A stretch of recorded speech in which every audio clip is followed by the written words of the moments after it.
All righty. So how have you guys had any challenges this week as I'm pulling this up? I'm looking for challenges. All right. Have you implemented anything on KV Core that we've done? No, my biggest challenge right now, just straight with it, is the video, Mm-hmm. getting myself comfortable with video. And I do believe it's a little bit of a game changer, It is. and I have not overcome it. And I feel that because I see so many other people that does it, and I guess do it pretty well. At least they're brave enough to do it, and I'm not. But I think it's a game changer. It is. It definitely is. They've made that very clear. We are in the process of getting a video room set up at Duluth, probably in the next few weeks. And so what I'll do at that point is y'all can come in there and we can practice and get comfortable in doing it. The biggest thing with doing video is not looking at yourself when you're doing it. Yeah, I could believe that. Mm-hmm. Because the more you look at it, the more you're going to criticize yourself. And that's where the trouble's going to be. Yeah. And that's that it's never good enough Exactly. feeling when you do it. Yeah. I finally got my husband to understand not to look at it. And I just have him do it. And he's done. And I said, okay, it's good. That's you. We will do some little bit of editing afterwards, but it's not a huge amount of editing. So you want it to be you anyway. Let me go ahead and share my screen. You know, it's interesting. I always find that when I do anything to do with goal setting or planning or business planning, very few people show up. Dwayne, where are you? We don't see you. I know you're there, but 1 second. okay.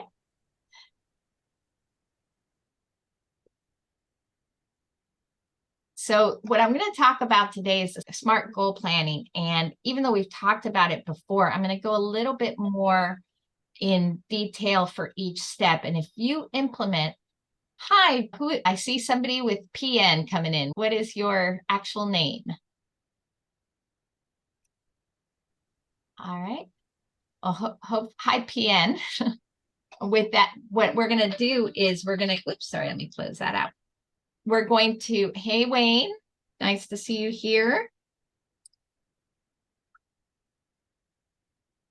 All right, what we're going to do is we're going to talk about the SMART goal planning. And if you implement this, even this part, not necessarily a full business plan, you will see a difference. So what we're going to talk about today is basically what it means, the introduction to the SMART goal planning, the understanding the real estate market in conjunction with plans, with the goals, as well as measuring those goals and time-bound goals and relevant, of course. Hi, Peace. Nice to see you there. Thank you for renaming yourself. And hi, Sada.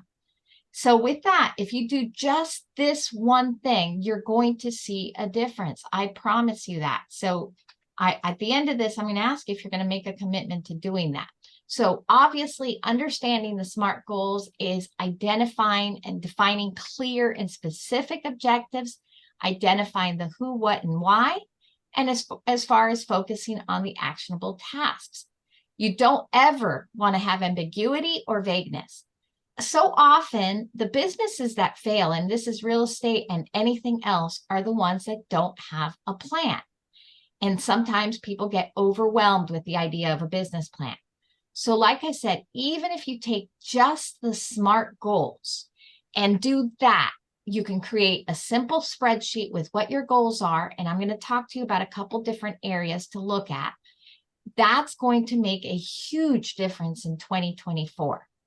You have the opportunity right now to go ahead and clear this time and make these goals relevant and important and start really implying them into your business. And you're going to see a difference in your business. So basically, when you're doing your goals, you want to establish those indicators of progress. So you measurable. You want to be able to know, what am I aiming towards? You want to be able to track and evaluate that success, and you want to have metrics and benchmarks. That means assessing and the achievement of the objectives as well. We're going to establish a clear timeline, because without a clear timeline, you can say, yeah, I want to be a millionaire, but it means nothing, right? When do you want to be a millionaire by? I always remember my brother. He was a police captain in Miami, and he had said his goal was to retire by age 50. And he did it. I think he was 51, or maybe he was 49. I know it was like 1 year off, one way or the other. But he had that goal from the day he became a policeman. So again, those are goals that are, this is good for life in general. I teach my kids this. I teach everybody this. Have actual goals. Implement those deadlines and those target dates, and monitor the progress over the specific timeframes. This will help in avoiding the procrastination and indefinite timelines. I think every real estate agent out there claims to be ADHD or ADD. They all are like, oh, it's my ADD. I just can't. I put it. No, we are just scared. We're just stopping ourselves. So you need to get over that hump and be able to do that. And understanding the SMART goals and starting to implement them will help you. Who here is competitive? Are you guys all competitive? Yeah. Yeah. I think by nature, anybody that goes into a self-employed business is going to be competitive.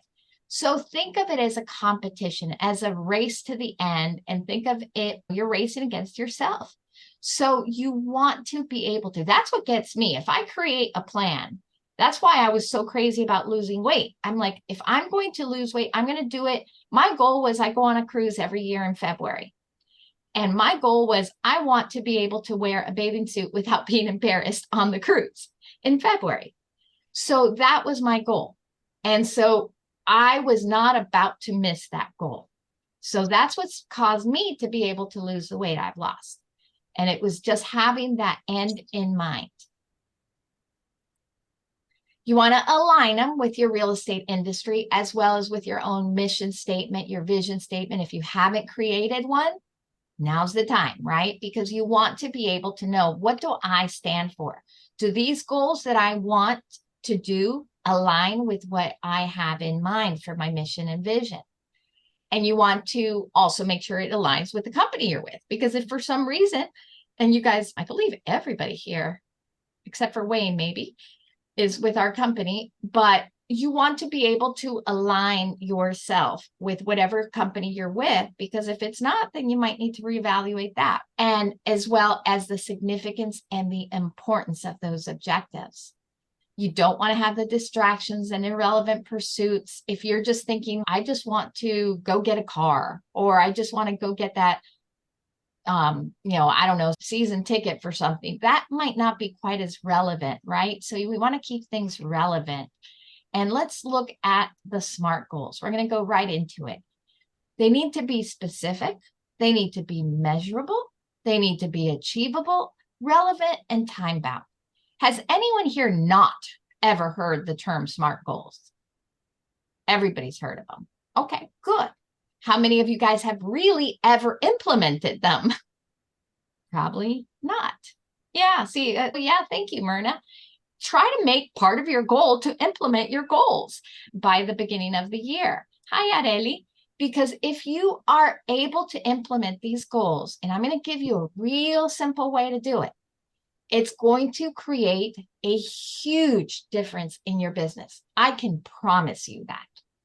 One of the things that I want you to do is make sure that at the end of the year this year, you're going to get a year-to-date production from the company, but more importantly, just go and make sure you have a list of all your transactions. Does anyone here have a true ongoing spreadsheet of all your transactions? You need to do that. And if you haven't done it, and especially for those of us that have been licensed for a bit, just do even the last year. Try to come up with something. Those of you that are a little bit newer have a little bit better of an opportunity to start being in order, right? It's the organizing. I've been organizing my son's house, being that he just suddenly became a single dad. And I've been trying to, okay, we're going to put all of the baby's clothes in one place in outfits, so you don't have to think about it and you can just grab it when you go to the daycare, right? You can have pre-made food so you can just grab it, right? I'm trying to make his life as simple as possible so he doesn't get frustrated. It's the same idea in business, guys. We want to do that organization. We want to have those prepackaged foods, basically. We want to have those prepackaged items already ready. So that's what we are going to achieve by doing this. So let's look at the first one, the specific goal. A specific goal is going to be clear and specific. So you know exactly where you're aiming. What is that goal you're trying to achieve? What is it that you want to accomplish? Who's responsible for it? Is it going to be you or somebody else on your team or somebody outside of you? How is that going to happen? And what are the key steps that you're going to take to achieve it? A real simple way is what, why, who, which, and when. When I say what, okay, I want to get 30 listings per year. Why is that important for you? Is it because financially it's going to help you? Is it because you're going to, yeah, it's nice to say because I'm going to help more people. And I'm sure that's going to be part of your mission and vision, but it's because financially it's going to allow you some freedom to do other things, right? Or whatever your why is. And who are the players? Does this mean that you're going to build a team? Does this mean that you're going to go at it solo? Does this mean you're going to get more referrals? You just have to think these things through. Who are the players in this scene? And then which, I'm referring to resources. How am I going to get there? Does it mean I'm going to implement KV Core more? Does it mean I'm going to implement videos more? Does it mean I'm going to implement phone calls or door knocking more? So those are the things that I'm referring to. And then when is those deadlines of when each one of those is going to be achieved. You can download this. I'm going to make sure you guys all have this so you have each one of these. But this is a real simple thing. What, why, who, which, when. You could even use where if you're talking about an event. So if you're talking about an event, what is the best location for it, especially if you're talking about client events, things like that. And then, of course, the measurable, how much? It's important to be able to know when you've achieved it, right? Like I said at the beginning, if I said, I want to get 30 listings per year, but when do you want to have them? You want to create benchmarks. So by the middle of the year, I want to have at least 15, or is it by the middle of the year, I want to have 20 so that I only have 10 left? So we're going to make sure that it's all measurable so you can know when you've achieved it. And you might have to do some research on seeing what your background has been, what have you been getting at, so that you make sure you don't overstretch yourself either. And then you want to set that good measurement. Don't get so outlandish that you are going to let yourself down, right? So how much, how many, how will I know when it's accomplished?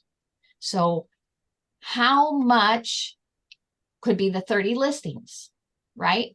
How many per quarter? And how will I know when it's accomplished? When I've actually listed those 30 listings, right? That could be one way of doing it. And again, like I said, achievable. Stretch yourself, but keep it realistic. While we know that goals can be challenging, right? But they do need to be realistic and attainable. If I just got licensed yesterday and I said, I want to get 50 listings this year, is it achievable? Maybe, but let's try to give ourselves that grace so that we don't overstretch ourselves to the point that we feel like defeated, for lack of better words. So we want to make sure that we actually reach those goals or get very close to reaching them. It should stretch you. So if you had 15 listings last year and you say, I want to have 30, yeah, you're going to have to push yourself a little bit, right? But if you said 15 last year and you said 17 this year, you're not stretching yourself. So you want to be stretched to a degree, maybe from 15 to 25, or maybe from 15 to 20, but 15 to 16, yeah, okay, that's not really stretching yourself, right? So you want to stretch yourself. When my daughter worked with Trump organization back in the day, don't hate me for those Trump haters. I don't know who's Trump hater, who's not, but she worked for Trump and she was told by the company, you're going to keep your job as long as it was a skating school that she managed. And they told her, as long as you keep 65 people, which is what they had. They only had 65 at that rink in Harlem. And they said, if you keep 65 people, you keep your job. But for every one above, you're going to get a bonus.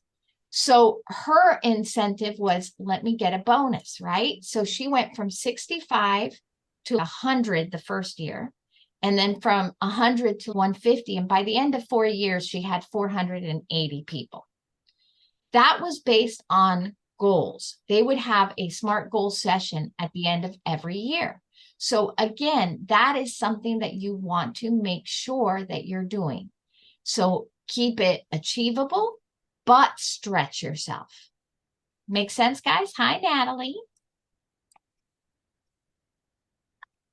Now, the relevant part, is it worthwhile?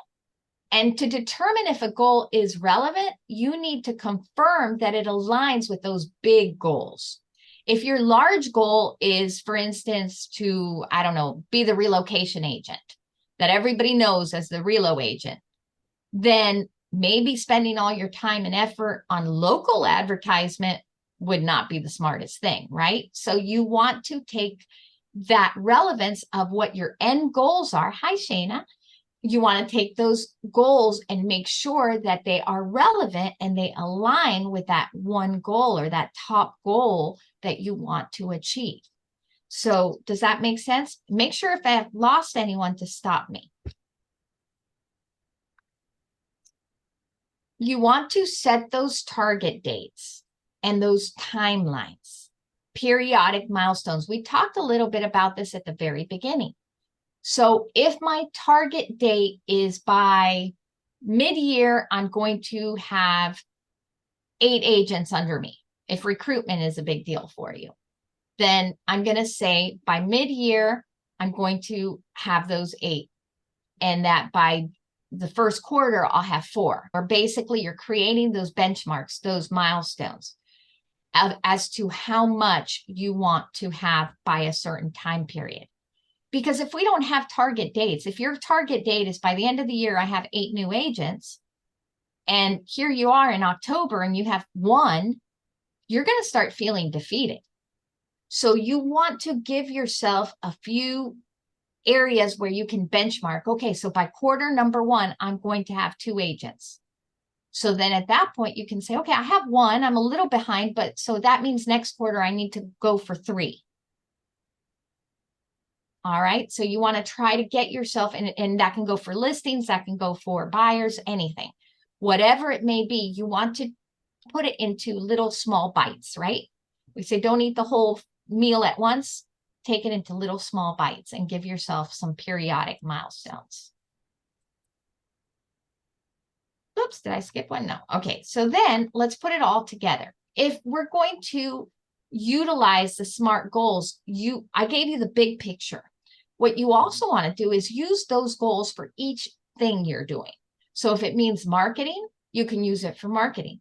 If it means recruiting, you can use it for recruiting. You can use it for client events, etc. But you can make sure that you're using that same strategy of those SMART goals in everything you implement. And if you're doing that even in your financial targets, it's going to help you. I want to achieve X amount by the end of the year. Where am I at middle of the year? So again, it's a matter of using it. Let's put it all together. So for instance, for this example, if my top line goals are to increase real estate transactions by 30% from 10 to 13 this year, that would be timely, right? We have a number, so it's measurable. And really, I should have put by the end of the year or whatever, but that tells me that by the end of the year, I should have 13 transactions, and I had 10 last year, so we're up 30%, right? So that's giving me a realistic, it's giving me a specific, a measurable, an achievable, a relevant, and a time, right? So it gives me all that in that one goal. Another one might be to increase GCI by 30% from 115 to 150. Again, same thing. I would have gone ahead and put the year to make it more specific, and then increase business from referrals from 55 to 60 and go on a minimum of 4 listing appointments per month. So you get the idea. So let's look at that and see. Oh, hi, Jessica. Trying to see who logged in. And then, hi. And I'll send you this, Jessica, or you'll be able to download it. After meeting a new or potential client, I will immediately enter into the CRM or KV Core, whatever CRM you're using, and apply it to a campaign. Again, this would be a sales and marketing measurement. So if you go back, what I want you to do, and you can, I don't know if you're taking notes or not, but if you put a top line goal, make at least 3 goals that you want to be your top line goals. That's the main thing. He puts it all, that's the big plate. That's the whole menu right there. And then we're going to do the a la carte part, which is the sales and marketing. So I meet a client, I immediately put them in the CRM and apply them to a campaign. That would be a goal. Does everyone do it now? I hope so. Yeah. If you don't, that could be a goal to set yourself up by the end of the year so it automatically does it if they're calling you. And if it's not automatic, that you make sure that you're doing it in a timely fashion. And then every morning I'll review my pipeline, update and complete all follow-up tasks. Those of you that are in my Blast Off program understand what I've told you. That's part of your daily check-in, right, with KV Core. So you're going to do your daily check-in on KV Core, and that will create all that. How about I will establish a detailed lead follow-up plan and implement it by January 1st. I know we all have our CRMs. We all have our, yeah, this is what we do. But have you ever put it in writing? I would encourage you that by January 1st, you go ahead and put it in writing. If the way I see it, and of course, this week is more relevant than ever, if something were to happen to you, would somebody be able to step in and do it? So have a detailed instruction manual for you to do it. So think of it as your estate planning for real estate, where you basically are just saying, okay, I meet a new client, I input them into KV Core. And the reason this is going to become beneficial too, is if you build a team, you can just hand them that instruction manual and they're going to know exactly what to do. You could even do screen recordings as you're doing it, whatever, or just write a document that you share with people if you need to share it with somebody. But more importantly, it's going to get you into a position that you're going to really be caused to think about, what am I doing with my lead follow-up, right? Am I sending them an email within 24 hours? Am I then following up with a text? Am I, whatever it may be, put a lead follow-up plan in place. And you can do that before January 1st, or you can at least start implementing it by January 1st. Part of that would be creating the campaign in KV Core or your CRM. Another one would be, I'll follow up with all my new leads a minimum of 10 times and then place on a drip for auto follow-up. One of the biggest things I see is that people call the lead. This was a dumb lead. They never even answered. And you call them once or twice. Guess what? It might take 10 times to reach them. Finally, they're going to be like, I had one lead that years ago, I followed up for 3 years with them. And then we ended up doing 4 transactions with them. So you want to be able to follow up with them more than a couple times. Who can tell me what the best expireds are to deal with, to actually market to? How old are those expireds? If somebody's talking, you're muted. I think, Natalie, you were trying to say something. 6 months to a year. Exactly. That is correct. So expireds that expired 6 months to a year ago are your best bet, because those that just expired yesterday or within a couple days from now are so tired of getting all those phone calls, and they're not even going to talk to you. Or you could be stepping on toes if they've been relisted. So your best bet is to go to those from 6 months to a year ago, and they're not going to be expecting that call. So again, it might be it's the same idea with leads. Leads you want to continually be talking to, following up with. And obviously, what I would probably say, it really depends on whatever your business plan wants to be, but I'd say a minimum of 10 times, and then put them on a drip campaign. And then they will have you as top of mind when they really are serious. So even if they were a looker today, and at some point they become serious, they're going to remember you.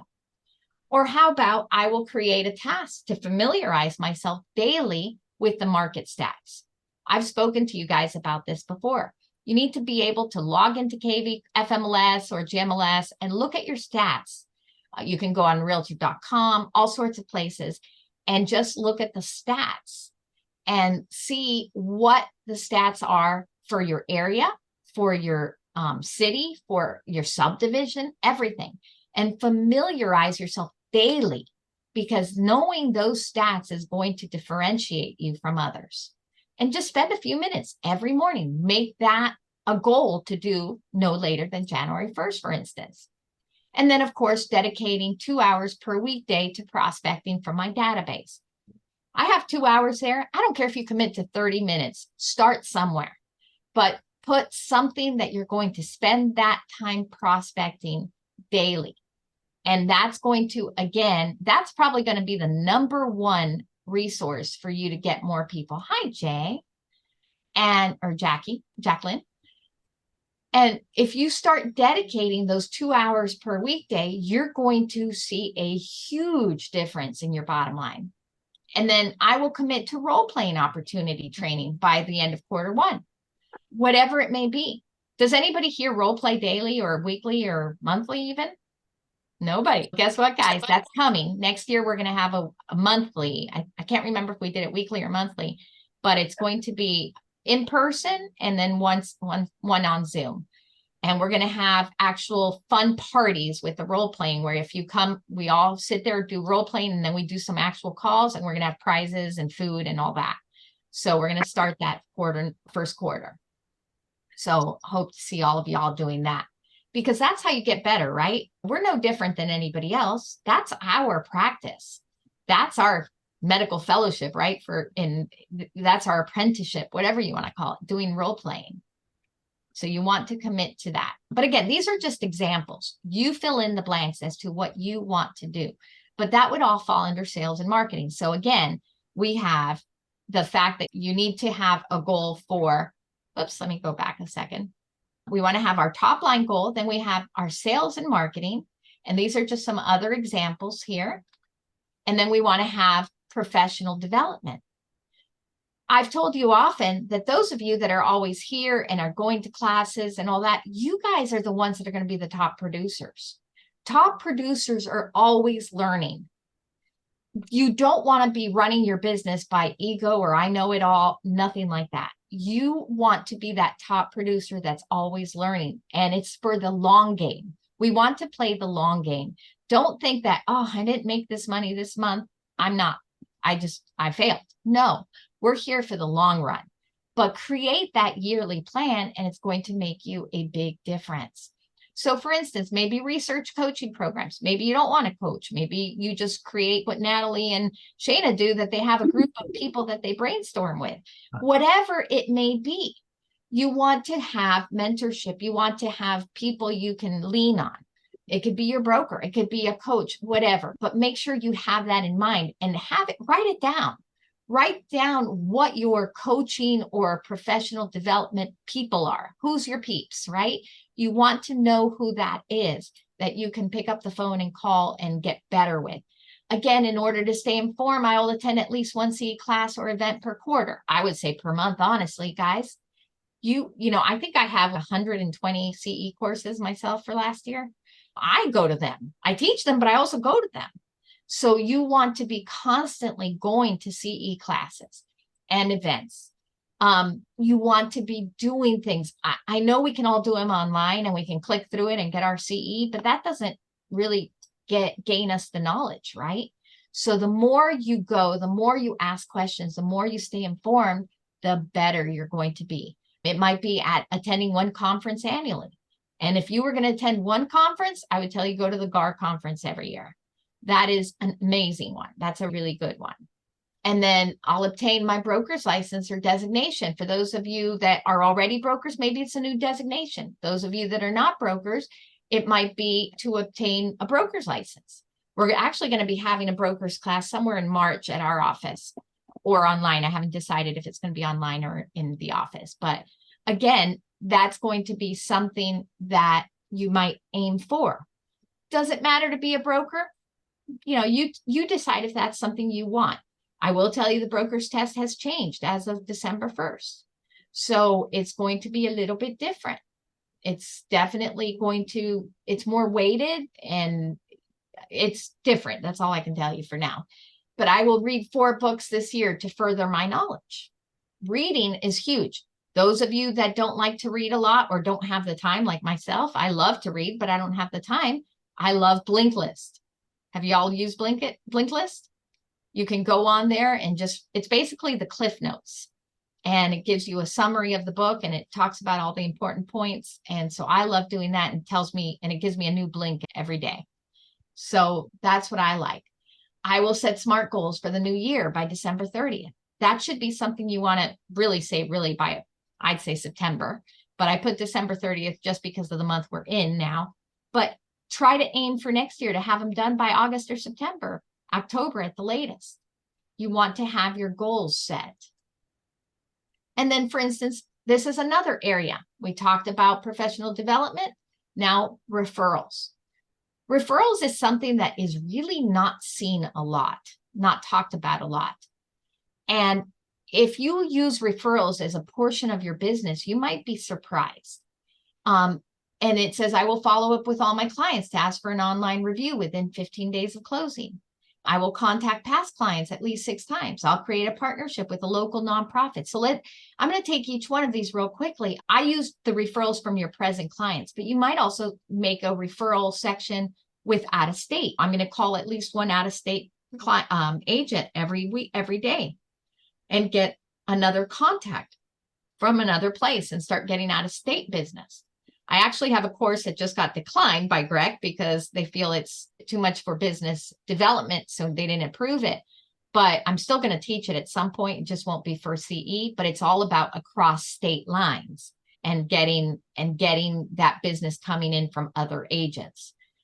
But again, this one is in reference to contacting your past clients. And so you want to ask your clients for a referral. Yes, we all go and take those cute little pictures at the closing and, hey, I closed today, and we post it on social media. Wonderful. Keep doing that. But make sure that you're going with that call to action and say, is there anybody else that would benefit from my services? And make sure you're asking for those referrals within 15 days and ask them for an online review. So whether it be Google, whether it be Zillow, or all of them, make sure you're asking for those reviews. I will contact the past clients at least 6 times per year. We've talked about that. Ask them if you could do a quarterly annual review. That could be, you could do 2 in person and 4 via text and email, whatever, but at least 6 times. And I will create a partnership with a local nonprofit. People like when people give. And I personally get satisfaction when I give. I'm sure we all do. So with that, maybe find somebody that you could donate to for each one of your transactions. And you can even use that in your marketing. If my passion is type 1 diabetes. So I might say, I'm going to donate $300 to the Juvenile Diabetes Organization, JDRF. And I would advertise that. And I would probably advertise it all over the place on diabetes networks as well, because they understand the passion I have. So that's something that you could do.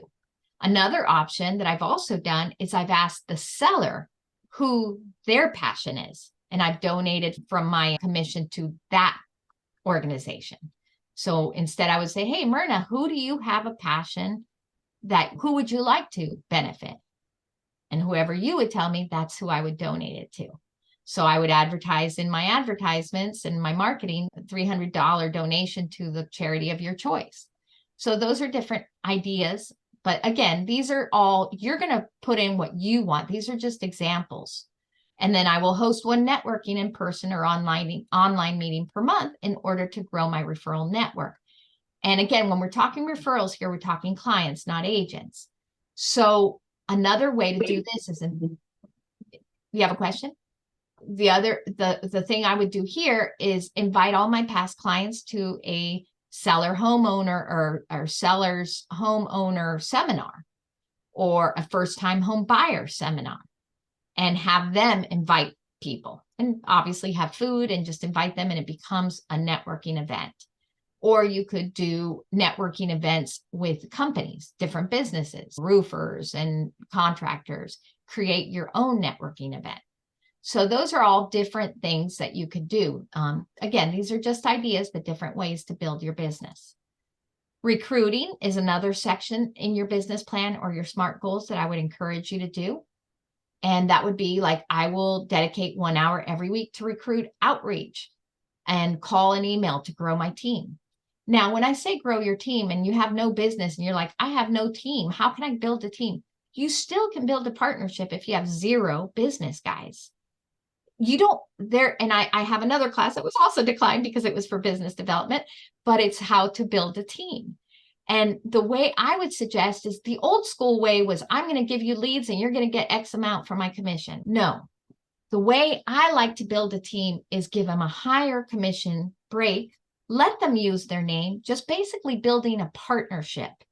And you're just going to give them the guidance and you're going to allow them to grow. You're basically going to teach them how to fish, because guess what? They're not going to want to leave your team if they have that guidance. Whereas if you're just giving them leads and you're giving them only a small portion of the commission and you're using your name, why are they going to stay? That's when they tend to leave. So if you just say, why don't we build a partnership and we're better in numbers. Yes, you're going to get less because I'm going to take a little bit of the brunt. Then you're going to see your team succeed. So that's something that if you want to speak further about it, I'll tell you what my plans are on that. I will be doing a class on that. But again, that's another way that you can build your team. I will recruit and onboard 8 new agents by the end of the year, 2 per quarter.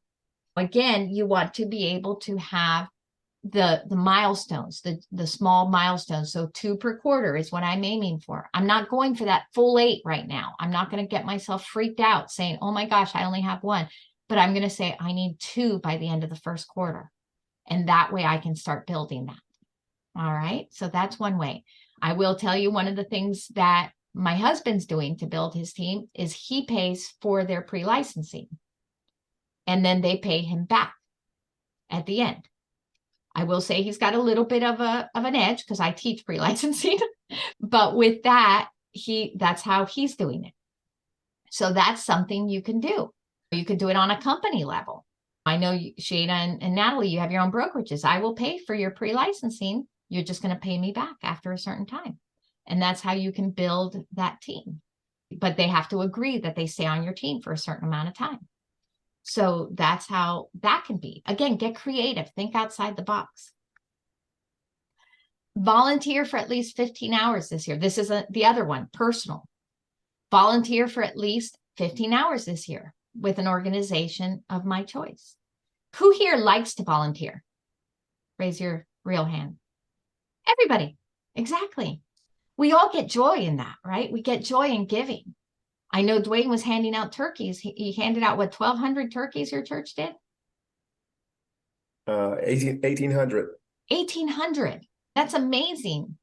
And you don't have to reinvent the wheel. Find somebody like that that's already doing it and go volunteer with them. Go volunteer for something that you have a passion for. Do something with an outreach. And you will get satisfaction with that. For me, it's marriage ministry. We do marriage ministry and we work on it all year long. And it culminates to one big event every year. And we love it. That's whatever your passion is. And then you must take at least 2 full weeks vacation to unplug. I don't mean take your laptop with you and work while you're out. No, that's not vacation, guys. You hand your business to somebody else for those 2 weeks. And yeah, you're going to lose a little money, but guess what? You're going to come back on fire. Because if I hate when I'm talking to somebody and they're like, oh yeah, I know I went out of town and now I have 3 offers and I have to deal with it. Anybody been there? Yeah. It seems every time you go on vacation, deals happen, right? It used to be said, if I had a listing that wasn't selling, I better go on vacation. But don't do that, guys. You want to hand it to somebody else. and work out partnerships. Back in the day, I don't know if Myrna and Michael remember or did this either, but at least with me, we had somebody that we would say, when you go on vacation, I take your deals. And when I go on vacation, you take my deals. And we didn't even pay each other than new buyers or new clients. We did a referral on those. But that's how we did it. And it always worked out great. And now it's all this, you show, I'm going to pay you X amount. No, it was hey, we've got partnerships here. And it was always great because it never failed. When one of us went out of town, something happened. But figure out your business plan, how you want to do that, and take the vacation. We literally used to go camping because back in the day, cell phones didn't work when you went camping. Now they do. But we would make sure we'd go camping so that we were totally unplugged. We have gotten so technology dependent, that we don't take breaks. I really wonder what would happen if you put your phone off, turned off all your electronics, and just went away for 24 hours. I bet you'd have withdrawal symptoms. So let's try that. 2 weeks vacation with no technology. And I personally don't know that I could do that either. I'm being very honest, but I would at the very least say no business for 2 weeks. Commit to an exercise plan for at least 30 minutes, 3 times a week. If you're not doing this, do it. I don't care if it's yoga. I don't care if it's stretching. I don't care if it's going to the gym. I don't care if it's going for a walk, but do something. Our bodies are our temples, right, guys? We need to take care of them. And I know since I've lost weight, I've got so much energy. Michael asked me the other day if I ever sleep. And I actually do. And you should get sleep. I don't sleep much, but and I'm working on that. That's one of my goals for next year. But you want to be able to give your body what it needs to. And that means exercise, eating, all that. And you're going to feel better. That's why when you go to these conferences like Tom Ferry, Mike Ferry, all those, they always actually used to tell you about even protein drinks and nutrition drinks and wheatgrass drinks and all that, because they wanted your body to be healthy. So make sure you're taking care of yourself. And then this one, I'm a big proponent of this. Commit to doing at least one thing per day for yourself. If that means reading a book, if that means sitting outside and just enjoying the weather, if it means taking a bath, or if it means going and getting your nails and manicure done, or nails and pedicure done, whatever it means. But do something daily for yourself. And you need that in order to be the best realtor and the best business person out there. So with that, let's talk about takeaways. Anybody? Wow, nobody got a takeaway. Okay, I failed. No, the recruiting to quarterly instead of having this like 20 agents by a certain date and you're overwhelmed. I think down would be a little easier. Yeah. So, awesome. Yeah, keep it in small bites so that it's tangible. Awesome. Anybody else? Yeah, Deborah, this is Dwayne. My takeaway is to get actively involved in everything that you've taught us today, and to actually set the goals, monitor my goals, get the video done. Like Michael talked about doing a video. I have a background in public relations and communication. So when we were doing an interview, we did press conferences, etc. Yeah. So we were taught, of course, to look at the reporter and not the camera. So that's common sense for me. But just applying everything that you're teaching us is going to take my business to a whole nother level. So overall, everything. Absolutely. I'm glad to hear that. And yes, take on to your strengths, guys, whatever your strength, your background is. And a few of you came in late. So we're going to have a video room, hopefully in the next few weeks, with lights and the video all set up. So you can come in and just create videos. We'll have scripts available, things like that. There will be a small charge, just enough for the setup of it, but we'll have it available at the Duluth office just via appointment. And you don't have to be a maximum one agent to do that. Anybody can come in. You just have to set an appointment with me, and we'll have that. My goal is to have it by January 1st in there, possibly sooner. But that'll be something that you can come in and just set yourself up real easily and be able to do professional videos in there. And then here's my YouTube. If anybody wants that, you can just go on there. I know I haven't updated it lately. I had a few personal things happening, as many of, but with that, we will have that set up in there. And I'll also have the PowerPoint on max1training.com is where it'll be. And actually I can put a link on the comments on the YouTube as well. But here's my information, guys, if anybody doesn't have it. And then I'm going to stop the share. Give me 1 second. Let me make sure I have some. Oh, I didn't see some of the chats. I'm so sorry.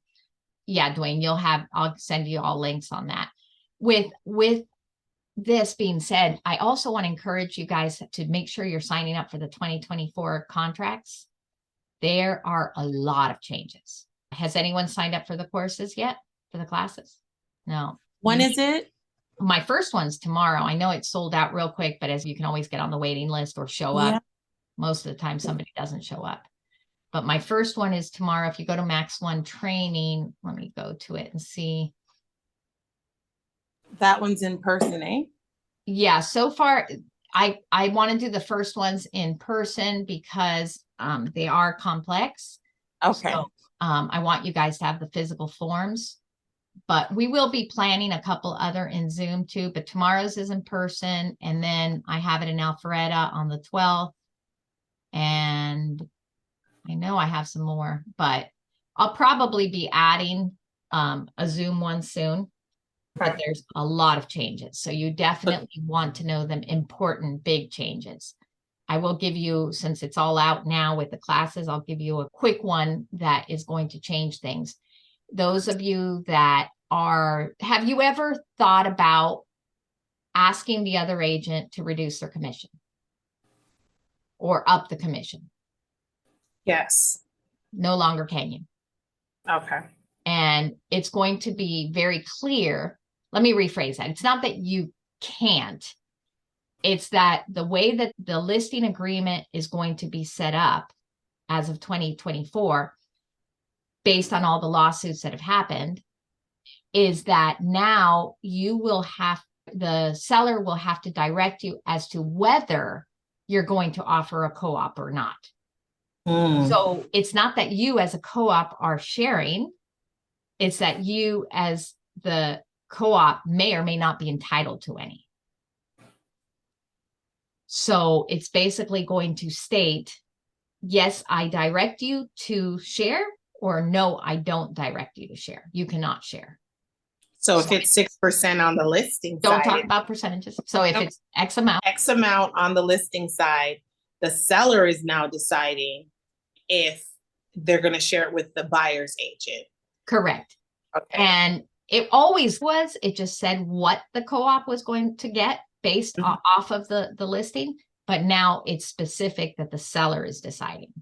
Seller's deciding. Yes. And right now, how I position it to my buyers is the seller doesn't necessarily have to.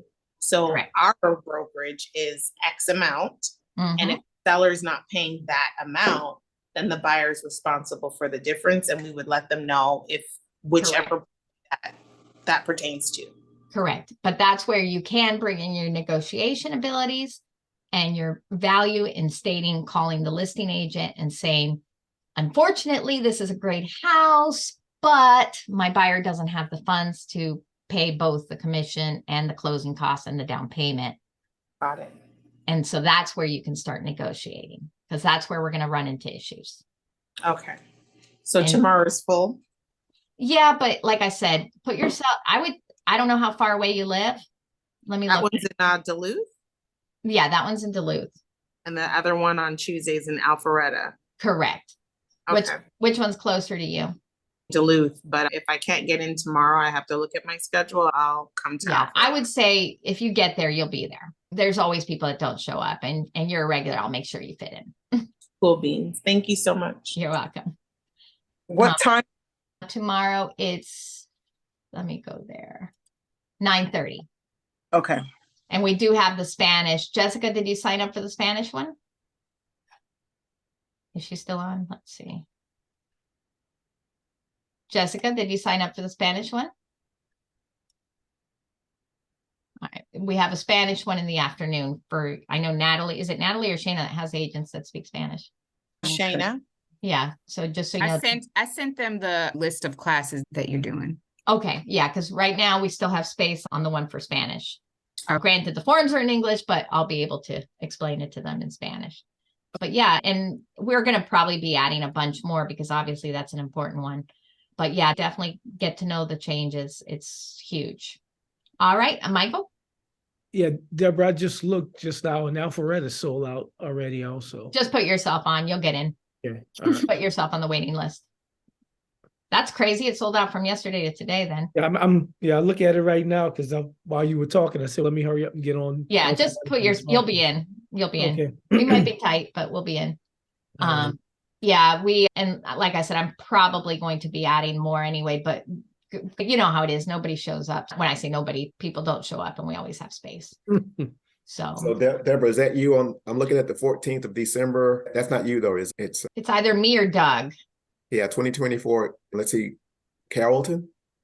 Oh no, that wouldn't be me. Okay. Definitely not Carrollton. Mine would be Duluth or Alpharetta only. Okay. But yeah, definitely take it wherever. And like I said, if you're one of our agents and you get yourself in there, you might have to be a little tight, but we'll get you in. Or one of our regulars. All right, guys. Other than that, anybody have any burning questions? I want to respect your time and let y'all get going with making money. Okay. We appreciate it. You're welcome. Have a great day. Thank you, Deborah. You're welcome. Thank Bye. you. Bye. Thank you. You're welcome. Bye-bye.